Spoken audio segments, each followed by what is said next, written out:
Everyone, it's day 15। তো সকালে উঠে আমি আগে আমার ওষুধটা খেয়ে নিলাম, দেন গিয়েছিলাম স্নানে। আজকে তো ছিল লাস্ট পরীক্ষা, তো স্নান করে রেডি টেডি হয়ে আজকে সকালে একেবারে অল্প করে ভাত, ডাল সিদ্ধ, ডিম সিদ্ধ দিয়ে খেয়ে বেরিয়েছিলাম।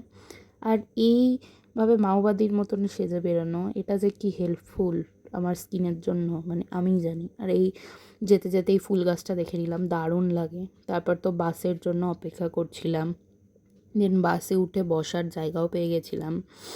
তারপর তো বাস থেকে নেমে স্টেশনের জন্য হেঁটে চলে গেলাম। এইটুকু হেঁটে যেতে খুব একটা অসুবিধা হয় না।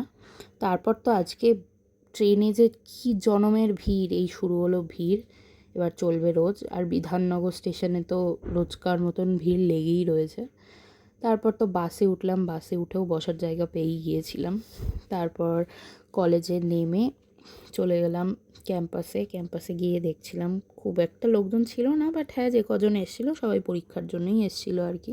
তবে আজকে তো পরীক্ষা শেষ, তো ফাইনালি 3 দিন পর এক্সাম শেষ হলো আর বেরিয়ে গেলাম। দেন বাসে চেপে চলে গেলাম বিধাননগর স্টেশন।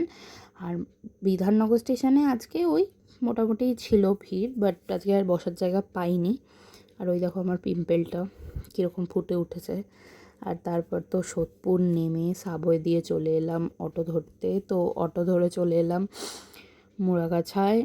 মুড়াগাছায় নেমে তারপর মানে যা পরিমাণ রোদ ছিল আজকে, মানে অলরেডি কতটা কালো হয়ে গেছি। তারপর একটু চানা নিয়ে নিলাম মায়ের জন্য আর আমার জন্য। বাড়িতে এসে মানে আমি ড্রেস না ছেড়েই আগে চানা খেতে বসে পড়েছিলাম, আর আমাদের এখানে চানাটা এত ফেমাস। তো তারপর স্নান টান করলাম, বাট চুল ভেজাইনি এই সময় আর। তো আজকে যেহেতু টিফিন নিয়ে যাইনি, তো লুচি টিফিনে প্যাক করেছিল মা, নিয়ে যাইনি, তো লুচি আর এঁচোড় দিয়ে খেলাম আর অল্প কটা আঙুর খেয়েছিলাম।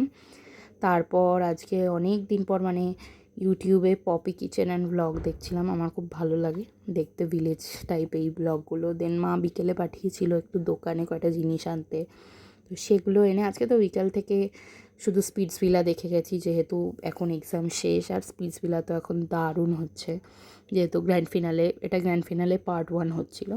তো মা রাত্রে বানিয়েছিল মকমল চিকেন, তো সেটা দিয়ে ভাত খেলাম। রুটি পরোটা দিয়ে বেশি ভাল লাগে। আর ছোদ্দিয়া এসেছিলো আজকে, ছোদ্দিয়ার সাথে ডিনার কমপ্লিট করে দেন ছোদ্দিয়া চলে গেল আর আমি ইউটিউবে একটুখানি ভ্লগ দেখছিলাম। তারপরে তো এলাম এই বাড়িতে রুমিদের ঘরে এসে, দেন দেবুকে ফোন করেছিল। তারপর তো দেখলাম সানভি কত বড় হয়ে গেছে সেটাই দেখছিলাম ভিডিও কলে। আর তারপর তো আজকে ছোদ্দিয়ার সাথে ঘুমাবো। তো এভাবেই কাটলো আজকের দিনটা।